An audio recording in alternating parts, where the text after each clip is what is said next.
Olá, amigos queridos, é um prazer estar com vocês mais uma vez e hoje trazendo um vídeo especial, um vídeo maravilhoso que eu creio que todos vocês vão assistir e vão gostar.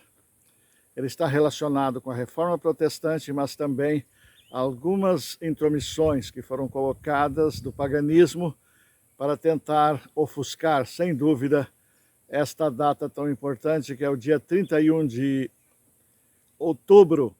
Eu quero lembrar, se você ainda não está inscrito em nosso canal, se inscreva, deixe seu like, deixe seu comentário, compartilhe, porque assim o YouTube vai perceber que os nossos vídeos têm relevância e vão recomendar a outras pessoas também, ok?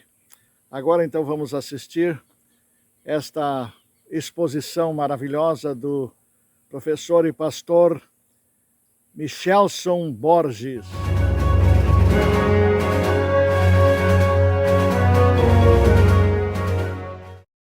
Olá, tudo bem com você? Hoje é 31 de outubro de 2024, dia em que celebramos a Reforma Protestante, dia da Reforma Protestante, mas ironicamente, eu diria até diabolicamente, é também o dia em que muitos aproveitam para comemorar o Halloween, o Dia das Bruxas, e estranho que realmente seja no mesmo dia, né? O dia que deveria ser usado para celebrar a liberdade de culto, de expressão, de estudo da palavra de Deus, um dia que deveria ser usado para recordar os importantíssimos solas da Reforma, né? Sola Scriptura, Sola Gratia, Sola Fide, Solus Christus, é usado por muitos, e eu creio que hoje a maioria, para falar de morte, bruxaria e coisas parecidas. Eu gravei um tempo atrás com meu amigo pastor Eleazar Domini um vídeo, vou deixar aqui na descrição o link para você, em que a gente fala sobre a origem do Halloween, dos perigos de brincar com esse tipo de coisa. Vou deixar aqui na descrição para você, além de outros vídeos também sobre a questão da Reforma Protestante, que eu já apresentei aqui em meu canal. Falando em canal, peço que você se inscreva, caso não tenha feito isso ainda, acione o sininho para receber avisos de novos conteúdos, curta, compartilhe, comente aqui abaixo também, tudo isso ajuda o YouTube a perceber que os vídeos aqui têm a sua relevância, tá bom? E peço que você analise com atenção tudo que vai ser dito aqui nesse vídeo, pondere, compare e tome decisões também, né? Eu postei em meu blog outraleitura.com.br, vou compartilhar com você dois textos de dois amigos queridos aqui para a gente refletir. Um deles, do pastor Júlio César, está aqui, né? A Luz da Reforma ou Trevas do Halloween. Coloquei abaixo então aqui o link, né? Júlio César Ribeiro. Ele é pastor adventista, depois vou ler com você esse texto muito bom do pastor Júlio. Aqui tem alguns vídeos linkados também, 31 de outubro, Halloween ou Reforma Protestante. Bíblia versus tradição. E aqui um link para um outro texto, né? A Reforma Protestante e a Liberdade de Consciência, que vem logo abaixo aqui, que é um texto da doutora Marcela Calisto. Ela é uma amiga, eu realizei o casamento dela com o doutor Josué Cardoso, né? E aqui então um texto que ela escreve para refletir também sobre a Reforma Protestante e a liberdade de consciência que veio com esse fato histórico aí. Depois também quero compartilhar com você esse texto. Aqui tem uma entrevista com o autor do livro A Reforma Protestante, um livro da CPB. Uma outra reflexão breve aqui, quando eu estive lá no Museu da Reforma em Genebra, o legado da Reforma Protestante. Aqui também um vídeo em que eu estou ali em Worms, local em que Lutero compareceu ali perante a dieta e defendeu suas convicções bíblicas, né? Worms e a coragem de Lutero. Aqui uma pequena resenha de um livro interessante da Mundo Cristão, Reformadoras, mulheres que influenciaram a Reforma Protestante, também houve sim, as mulheres que tiveram seu papel importante, né, nesse processo de reforma. E aquele vídeo que eu já indiquei no primeiro texto, 31 de outubro, Halloween ou Reforma Protestante. Vou ler com você aqui, então, o texto do pastor Júlio e depois vou considerar algumas coisas, porque a minha proposta aqui com esse vídeo é falar sobre ataques que estão sendo feitos ao espírito da reforma. Um deles é o do Halloween mesmo, né? E o outro, o que eu poderia chamar, quem sabe, de contra-reforma católica moderna. Depois você vai entender aonde eu quero chegar. Reforma Protestante e Halloween, 2 caminhos em um mesmo dia. No dia 31 de outubro, assim, aqui tem um cartoon que eu achei interessante, coloquei junto, né? Doutor Lutero, chega de teologia. O povo quer mesmo é cura, milagres, visões e muita prosperidade. Infelizmente, muitas igrejas aí, muitas pessoas acabaram realmente se distanciando do espírito da reforma, que tinha a Bíblia como a sua base a sua regra de fé e prática, né? Somente a Bíblia como nossa fundamentação. E hoje a gente vê assim um evangelicalismo bem distorcido, que infelizmente tem sido um dos motivos que está fazendo com que muitas pessoas, em busca de algo mais consistente, mais sério, está buscando o catolicismo tradicional. É um fenômeno recente, interessante para ser analisado, né? Obviamente que continua havendo um êxodo muito maior de católicos para o protestantismo, né, para as igrejas evangélicas e protestantes, mas não deixa de ser, de chamar a atenção o fato de que muitos aí protestantes também estão indo para os braços, né, do catolicismo tradicional, e eu creio que em grande medida por causa desses desmandos, dessa bagunça mesmo, né, que virou o mundo evangélico, com essas coisas de curas e exorcismos e prosperidade, evangelho coach, né, pregação coach e coisas assim. É uma pena, porque o espírito da reforma não é esse, né?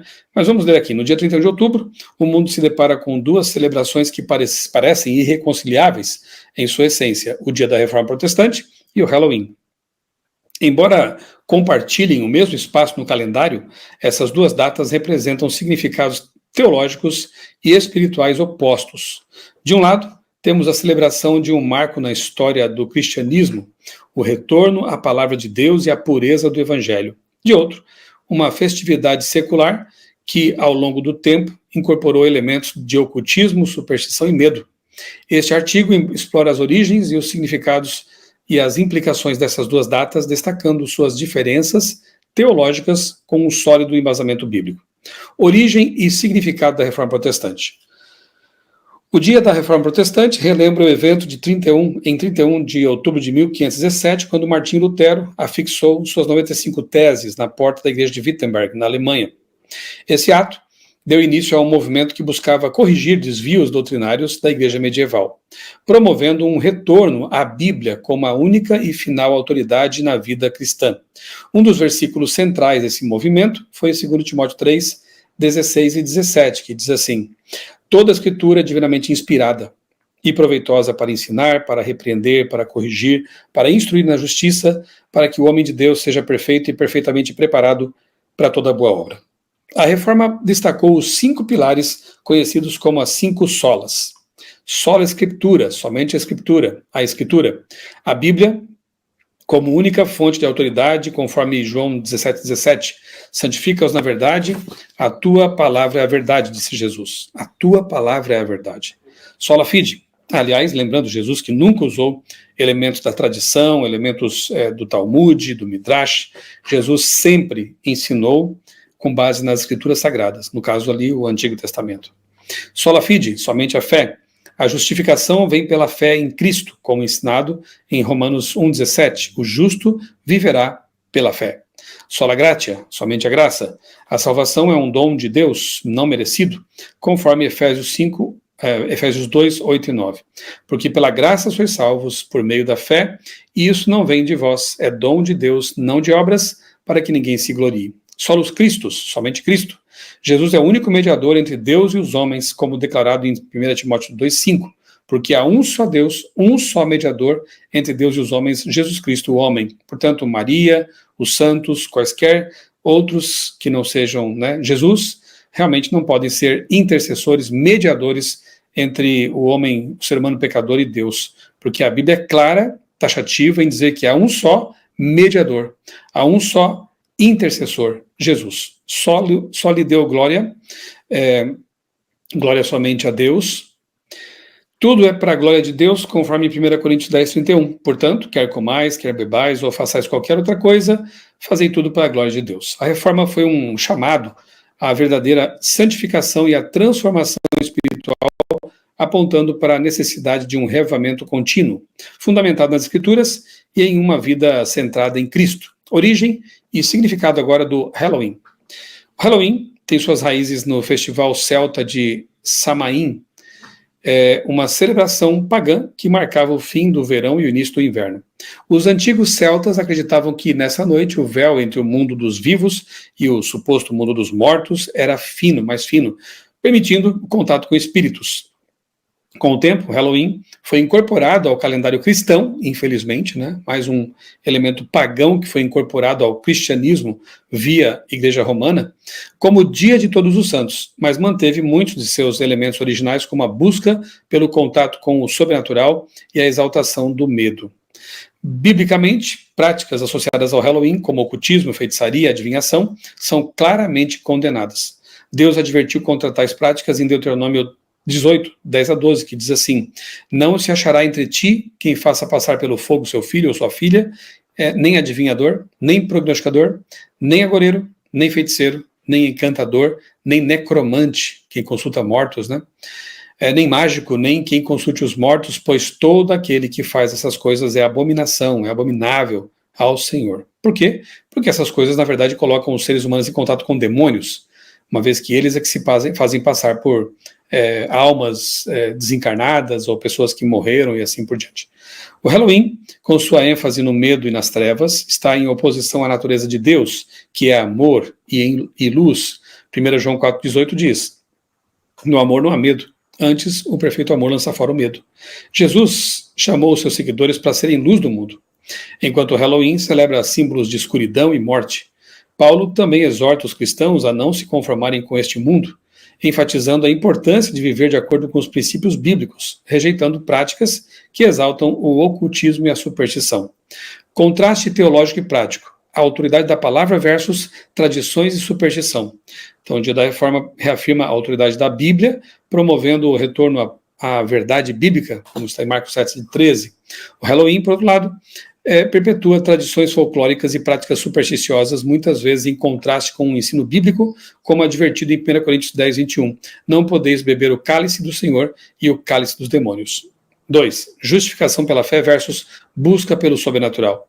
A reforma promove a justificação pela fé, destacando a confiança em Cristo como único mediador. O Halloween, em contrapartida, muitas vezes encoraja a busca por experiências sobrenaturais e contatos espirituais perigosos, algo condenado em Levítico 19:31. Não vos virareis para os necromantes, nem para os adivinhos, não os busqueis, contaminando-vos com eles. Luz versus trevas. A reforma simboliza a luz de Cristo, que ilumina o caminho para Deus. O Halloween, com sua ênfase em elementos de escuridão e medo, é o oposto do chamado bíblico para viver na luz, porque outrora éreis trevas, mas agora sois luz no Senhor, andai como filhos da luz. Glória a Deus versus exaltação do medo. Um dos pilares da reforma é o sol lhe deu glória, enquanto o Halloween frequentemente exalta o medo e o terror. A Bíblia nos chama a glorificar a Deus em tudo que fazemos, enquanto o Halloween pode promover o foco, né, em práticas contrárias à adoração cristã. Conclusão: no dia 31 de outubro, o mundo enfrenta uma escolha espiritual: celebrar a luz do Evangelho, redescoberto na Reforma, ou dar espaço a elementos de trevas e medo promovidos pelo Halloween. A Reforma é um chamado à santificação e ao crescimento espiritual por meio da palavra de Deus, enquanto o Halloween representa influências que desviam o cristão do caminho bíblico. Como seguidores de Cristo, somos chamados a viver como filhos da luz, anunciando as virtudes daquele que nos chamou das trevas para a sua maravilhosa luz. Que neste dia possamos nos voltar para a luz de Cristo, celebrando o Evangelho que nos liberta e rejeitando práticas que possam obscurecer nossa fé. Que possamos ser guiados pela verdade e pela santidade, vivendo para a glória de Deus em todas as áreas de nossa vida. E aí o texto da Marcela, doutora Marcela Calisto, Reforma Protestante e a Liberdade de Consciência, também uma reflexão muito boa, vale a pena você ler. Eu vou deixar aqui na descrição deste vídeo o link dos dois textos, tá bom? Para que você possa ler, refletir em ambos, tá bom? Mas agora eu quero refletir também em alguns pontos que até fiz algumas anotações aqui numa folha, na questão da contra-reforma moderna. Como eu disse, neste vídeo aqui eu queria chamar a sua atenção para dois elementos que estão sendo usados para minimizar a importância da reforma, ou até trazer uma releitura de alguns pontos, né?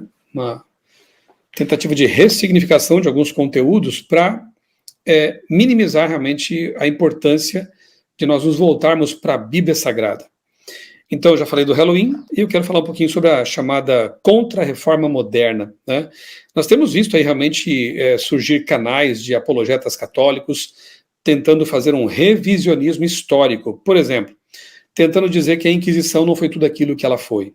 É claro que se você comparar com as mortes, os milhões de mortes que foram, infelizmente, realizadas aí, né, durante as ditaduras comunistas ateias, né, como na União Soviética, por exemplo, a gente chega à casa das dezenas de milhões de mortos. A Inquisição, segundo alguns historiadores, ela chega ali à casa dos milhares, muitos milhares de mortos, mas não chega aos milhões, né? Mas, enfim, isso quer dizer que ela foi menos ruim, né, do ponto de vista histórico. Não esqueça de que lá de lá foram regimes ditatoriais, ateus, comunistas, mas lá de cá estamos falando de uma igreja, de uma religião. Se você duvida das perseguições que houve no passado, eu sugiro um livro muito bom, um livro emocionante, de John Foxe, escrito lá pelos anos 1500, que é o Livro dos Mártires. O Foxe, ele faz um apanhado geral ali, com base em documentação, das perseguições desde o início do Império Romano, do cristianismo no Império Romano, passando pela história, avançando, né, pelas perseguições ali do catolicismo contra os que eram chamados de hereges, né, que discordavam daquilo que a Igreja Romana estava ensinando, os dogmas e a paganização da Igreja, como é o caso dos valdenses, que eu diria até que seriam os precursores da Reforma, né, porque séculos antes de Lutero, os valdenses, seguidores de Pedro Valdo, já ensinavam também que as pessoas deveriam buscar um cristianismo puro, baseado na Bíblia, e não seguir os dogmas católicos, né, da guarda do domingo, da imortalidade da alma, da crença no purgatório e nas relíquias sagradas e coisas parecidas, né, na intercessão de seres humanos pecadores, enfim. Os valdenses foram duramente perseguidos pelo Papa e foram mortos, né, pelo Papa também, por ordem do Papa, foram queimados ali, foram sufocados, né, numa caverna em que eles se escondiam. Os valdenses cujo crime era espalhar a Bíblia, que eles copiavam à mão e entregavam ali porções da Bíblia às pessoas, nas feiras, nas praças públicas, né, e discordavam do Papa. Enfim, pagaram com a vida essa fidelidade à palavra de Deus. Eu já visitei algumas exposições de instrumentos de tortura medievais da Inquisição. Existem museus da Inquisição também, em alguns lugares por aí. Você pode visitá-los, você pode pesquisar sobre isso. E olha, eu fiquei chocado com a criatividade diabólica dos inquisidores na invenção de instrumentos de tortura para fazer com que os hereges, né, abjurassem ou se retratassem de suas crenças ou de sua suposta bruxaria. Enfim, houve muitas acusações falsas também. Muita gente entregava essas pessoas para a Inquisição, para o Tribunal do Santo Ofício, como era chamado, né, a Inquisição, para serem condenadas. Então, havia instrumentos assim bárbaros de tortura em que as pessoas, antes de morrer, elas eram supliciadas e morrer no garrote ou, fogueira, imagine como deveria ser morrer numa fogueira, né? Mas, em alguns casos, alguns instrumentos, eles eram até um golpe de misericórdia porque matavam mais rapidamente do que outros que a pessoa levava dias para morrer sob tortura. Isso é inconcebível, né? Defender uma coisa dessas é um absurdo total. Então, nós temos visto aí alguns canais de apologetas católicos tentando fazer uma revisão dessas questões, né? Nós temos também ali as indulgências contra as quais Lutero se revoltou, né? As pessoas deveriam pagar para ter ali a alma de algum parente libertada do purgatório, né? E com isso a Igreja Romana conseguiu muito dinheiro para suas grandes construções e catedrais e obras grandiosas, né? Relíquias, adoração de relíquias, indo contra o segundo mandamento, que proíbe a veneração, a adoração de imagens, de coisas, né? Você sabia, por exemplo, tem um vídeo que anda circulando por aí de uma católica que traz a informação, e eu conferi, é isso mesmo, né? Que há um suposto fragmento da cruz de Cristo lá no alto da Basílica de Aparecida, aqui no Brasil. Lá na cruz, que fica no alto da Basílica, há um fragmento, né, segundo eles, da cruz de Cristo. Mas a gente sabe, né, como disse alguém, que se fossem juntados todos os fragmentos da cruz de Cristo, daria para fazer uma arca de Noé, de tantos, né, e burrinhos, ossos do burrinho que carregou Maria, e um monte de coisas assim, né, relíquias que acabavam manipulando a fé das pessoas e as levando à idolatria, infelizmente, né. Nós temos muitas questões que poderiam ser abordadas, né, o próprio caso do Galileu, né, Galileu Galilei, ele só não foi morto pela Inquisição porque o Papa era amigo dele. No entanto, por falar uma verdade científica, Galileu acabou indo preso, né, prisão domiciliar para o resto da vida, pelo simples fato de ele ir contra um dogma católico que era incorporado ali, trazido do mundo grego, né, de filósofos gregos, segundo o qual a Terra seria o centro do universo. Galileu provou cientificamente que estava errado e pagou um preço por isso. Quase morreu, na verdade, né, e outros foram mortos, né, Giordano Bruno, John Hus e outros aí que foram queimados pela Inquisição. Há uma revisão também de questões, dogmas como purgatório, né? Hoje estão dizendo que não é bem assim, purgatório tem que ser reinterpretado. Bom, mas com quem que eu fico então? Com as declarações papais, infalíveis lá do passado, ou com as releituras atuais a respeito disso? De qualquer forma, se o purgatório é como se ensinava no passado ou se ensina agora, ele parte da premissa, da ideia de que a alma é imortal. E isso é antibíblico, como nós sabemos. Se você tem dúvidas, aqui no meu canal, se você colocar no buscador aí morte, ou a verdade sobre a morte, você vai encontrar aqui estudos bíblicos sobre esse assunto, que é muito claro na palavra de Deus, né? Então, é preciso distorcer a Bíblia e, como diz Ellen White, ensinar os dois grandes enganos, né? Os dois grandes erros, que são a imortalidade da alma, que une, então, parte do cristianismo ao espiritualismo, e a suposta santidade do domingo, que é o segundo grande erro, né? Sendo que a Bíblia ensina, obviamente, a santidade do sábado, de capa a capa. Não há um texto sequer que possa ser usado como base para dizer que o domingo passou a ser o novo dia de repouso para os cristãos. Isso também é uma incorporação, é uma decisão, uma mudança promovida por seres humanos, a começar por Constantino, lá no século IV, né, quando ele traz ali o decreto dominical, o primeiro decreto dominical. Então isso é história, isso é possível de se verificar, né. Poderia falar sobre os apócrifos, sobre a tradição versus a Bíblia, mas eu tenho vídeos aqui no canal também sobre isso. Você pode colocar no buscador também a palavra apócrifos, que são os livros que foram incorporados ao cânon católico. Então, a Bíblia católica tem mais livros do que a Bíblia protestante, que é baseada na Bíblia hebraica. A tradição, também gravei um vídeo sobre isso, você pode procurar aí, eu vou colocar aqui na descrição do vídeo também os respectivos links, né, para você, então, pesquisar isso aí.